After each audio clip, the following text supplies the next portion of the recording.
সিনেমার রঙিন দুনিয়া ছেড়ে যাওয়ার পর স্মৃতিচারণ করতে গিয়ে অনেক সময় উঠে আসে ইন্ডাস্ট্রির অন্ধকার দিক। বিনোদন অঙ্গন থেকে মুছে যাওয়া নামও আবারও ফিরে আসে নতুন করে। ঠিক তেমনি আবারও আলোচনায় এসেছেন একসময়ের জনপ্রিয় বলিউড অভিনেত্রী ঈশা কোপিকার। সম্প্রতি তার দীর্ঘদিনের দাম্পত্যেই ইতি টেনেছেন। এবার এক ভয়ঙ্কর অভিজ্ঞতার কথা শেয়ার করে উঠে এসেছেন খবরের শিরোনামে।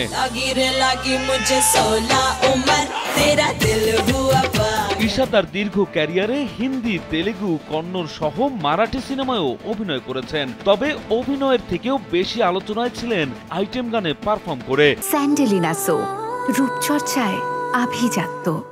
তবে তার ক্যারিয়ারের যাত্রাটা মসৃণ ছিল না একেবারেই। নানা রকম প্রতিবন্ধকতার মধ্যে দিয়ে নিজের জায়গা তৈরি করতে হয়েছিল তাকে। পেতে হয়েছিল কুপ্রস্তাবও। আবার নায়ক পরিচালকের থেকে জুটেছে আপত্তিকর স্পর্শ। অভিনেত্রী তার ক্যারিয়ারের শুরুর দিনগুলোর এমন সব মর্মান্তিক অভিজ্ঞতা প্রকাশ করেছেন।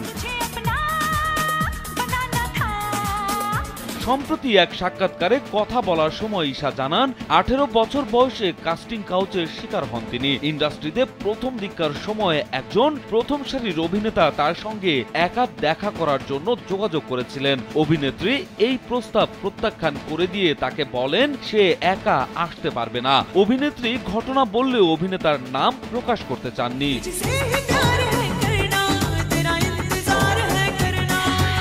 ঈশা আরো জানান, ফ্রেন্ডলি সম্পর্ক তৈরি করার নাম করে অভিনেতার ব্যক্তিগত সহকারী ও পরিচালকরা আপত্তিকরভাবে তার শরীর স্পর্শ করতেন।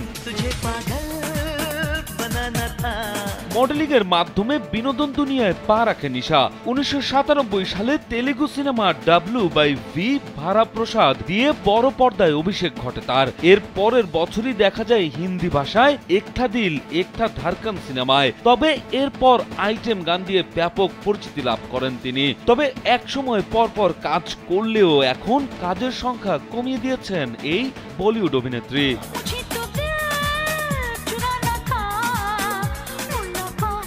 রাজু আহমেদ, কালবেলা।